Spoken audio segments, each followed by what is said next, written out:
തെരഞ്ഞെടുപ്പ് കമ്മീഷണർ നിയമനത്തിലെ കേന്ദ്ര സർക്കാരിന്റെ ഇടപെടൽ നിയന്ത്രിക്കണമെന്നാവശ്യപ്പെട്ട് കോൺഗ്രസ് സുപ്രീം കോടതിയിൽ.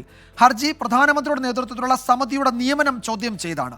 തെരഞ്ഞെടുപ്പ് കമ്മീഷനിലെ ഒഴിവുകൾ നികത്താൻ തിരക്കിട്ട നീക്കവുമായി കേന്ദ്ര സർക്കാർ മുന്നോട്ട് തന്നെയാണ്. നിയമന സമിതിയുടെ യോഗം വെള്ളിയാഴ്ച ചേരുന്നുണ്ട്. അരുൺ ഗോയലിന്റെ രാജിക്ക് കാരണം മുഖ്യ തെരഞ്ഞെടുപ്പ് കമ്മീഷണറുമായുള്ള തർക്കമാണ് എന്ന വിവരം കൂടി ഇപ്പോൾ വരുന്നുണ്ട്. ആർ അച്യുതൻ വിവരങ്ങൾ നൽകും ഡൽഹിയിൽ നിന്ന്. അച്യുതൻ, എന്തൊക്കെയാണ് വിശദാംശങ്ങൾ? ഹർജി സുപ്രീം കോടതി എപ്പോഴായിരിക്കും പരിഗണിക്കുക?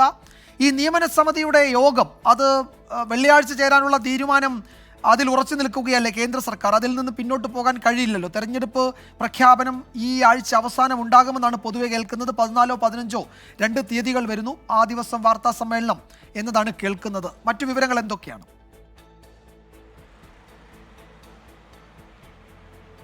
തീർച്ചയായിട്ടും വിജയകുമാർ, ഈ ഒരു തിരഞ്ഞെടുപ്പെടുത്ത സാഹചര്യത്തിൽ അരുൺ ഗോയലിന്റെ രാജി വലിയ തരത്തിലുള്ള ചർച്ചകൾക്കാണ് വഴിവെച്ചത്. കേന്ദ്ര സർക്കാരിനെ സംബന്ധിച്ചും അതിലൊരു തിരിച്ചടി നേരിട്ടിട്ടുണ്ട്. അതുകൊണ്ടാണ് ഈ അടിയന്തരമായി തന്നെ തെരഞ്ഞെടുപ്പ് കമ്മീഷനിലെ ഒഴിവുകൾ നികത്താനുള്ള തിരക്കിട്ട നീക്കങ്ങൾ കേന്ദ്ര സർക്കാരിന്റെ ഭാഗത്തു നിന്ന് ഉണ്ടാവുന്നത്. ആ നിയമന സമിതിയുടെ യോഗം വെള്ളിയാഴ്ച ചേരുന്നുണ്ട്. ആ യോഗം ചേരാനിരിക്കെയാണ് കോൺഗ്രസ് ഇപ്പോൾ സുപ്രീം കോടതിയെ സമീപിച്ചിരിക്കുന്നത്. അതിൽ പ്രധാനമായും ചൂണ്ടിക്കാട്ടുന്നത് ഈ തെരഞ്ഞെടുപ്പ് കമ്മീഷണർ നിയമനത്തിലെ കേന്ദ്ര സർക്കാരിൻ്റെ ഇടപെടൽ നിയന്ത്രിക്കണം എന്നൊരു ആവശ്യമാണ് ഹർജിയിലൂടെ ഉന്നയിക്കുന്നത്. അടിയന്തരമായി പരിഗണിക്കണമെന്നും ഈ കോൺഗ്രസിന്റെ ഹർജി, ജയ താക്കൂർ നൽകിയ ഹർജിയിൽ പരാമർശിക്കുന്നുണ്ട്. കാരണം നേരത്തെ തന്നെ ഈ തെരഞ്ഞെടുപ്പ് കമ്മീഷണർ നിയമനത്തിൽ നിന്നും ചീഫ് ജസ്റ്റിസിനെ ഒഴിവാക്കിക്കൊണ്ടുള്ള ഭേദഗതികൾ കൊണ്ടുവന്നിരുന്നു. നിലവിൽ പ്രധാനമന്ത്രിയും കേന്ദ്രമന്ത്രിയും പ്രതിപക്ഷ നേതാവും അടങ്ങുന്നതാണ് ഒരു സമിതി. അതുകൊണ്ട് തന്നെ ഇതിൽ കേന്ദ്ര സർക്കാരിൻ്റെ ഇടപെടൽ, അതായത് ഒരു ഭൂരിപക്ഷത്തിലേക്ക് കടന്നുകൊണ്ടുള്ള ഒരു ഏകപക്ഷീയ തീരുമാനത്തിലേക്ക് ആകും എന്നുള്ള തരത്തിലുള്ള നിരീക്ഷണങ്ങൾ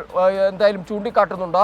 അതുകൊണ്ട് തന്നെയാണ് ഈ നിയമന സമിതി യോഗത്തിന് മുൻപ് തന്നെ കോൺഗ്രസ് ഇപ്പോൾ സുപ്രീം കോടതിയെ സമീപിച്ചിരിക്കുന്നത്. എന്തായാലും ഇനി സുപ്രീം കോടതി ഇതെന്നായിരിക്കും പരിഗണിക്കുന്നത് എന്ന് സംബന്ധിച്ചുള്ള വിവരങ്ങൾ അതുകൂടി സുപ്രീം കോടതി അറിയിക്കും. എന്തായാലും ഈ ഒരു കാര്യത്തിൽ മറ്റു കാര്യങ്ങൾ ഇപ്പോഴും ഈ അരുൺ ഗോയലിന്റെ രാജി വലിയ രാഷ്ട്രീയ ചർച്ചകൾക്ക് വഴിവെച്ചിട്ടുണ്ട്. പ്രധാനമായും വിലയിരുത്തുമ്പോൾ ഈ അരുൺ ഗോയൽ രാജിവെച്ചത് മുഖ്യ തെരഞ്ഞെടുപ്പ് കമ്മീഷണറുമായുള്ള ചില തർക്കങ്ങളാണെന്നുള്ള സൂചനകളാണ് പുറത്തു വരുന്നത്. അതിനായി പറയുന്നത് ഈ ശിവസേന ഭിന്നത, അതുമായി ബന്ധപ്പെട്ട പാർട്ടി പേരും ചിഹ്നവും അനുവദിച്ചതുമായി ബന്ധപ്പെട്ട ചില ഭിന്നതകൾ അത് അരുൺ ഗോയലിന് ഉണ്ടായിരുന്നു.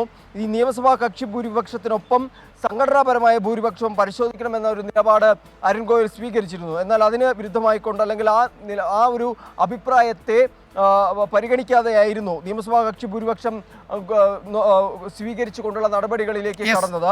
ഇതിന് പുറമെ NCP കേസിലും ഇതേ രീതിയിലുള്ള ഒരു കീഴ്വഴക്കം വന്നതും ഈ എതിർപ്പുകൾ രൂക്ഷമാവുന്നതിന് കാരണമായി. പശ്ചിമ ബംഗാളിലെ ഈ തെരഞ്ഞെടുപ്പുമായി ബന്ധപ്പെട്ട യോഗത്തിൽ ഒരുമിച്ചാണ് ചർച്ചകൾ നടത്തിയതെങ്കിലും അതിനുശേഷമുള്ള വാർത്താ സമ്മേളനത്തിലും അരുൺ ഗോയൽ പങ്കെടുത്തിരുന്നില്ല. ഉത്തർപ്രദേശ്, ഒഡീഷ, തമിഴ്നാട്, ആന്ധ്രാപ്രദേശ് എന്നിവിടങ്ങളിൽ നടന്ന ഈ ഒരു വാർത്താ സമ്മേളനങ്ങളിലും അരുൺ ഗോയൽ പങ്കെടുത്തിരുന്ന ഇതെല്ലാം വ്യക്തമാക്കുന്നത് മുഖ്യ തെരഞ്ഞെടുപ്പ് കമ്മീഷണറുമായുള്ള ചില അസ്വാരസ്യങ്ങളാണ് ഈ ഒരു രാജിക്ക് പിന്നിലെന്നുള്ളതും ഇത് കേന്ദ്ര സർക്കാരിനെ സംബന്ധിച്ചും തെരഞ്ഞെടുപ്പെടുത്ത ഘട്ടത്തിൽ വലിയ തിരിച്ചടികളാണ്. കാരണം പ്രതിപക്ഷം ഇതൊരു വലിയ രാഷ്ട്രീയ പ്രചാരണമായി തന്നെ ഉയർത്തുന്നുണ്ട്.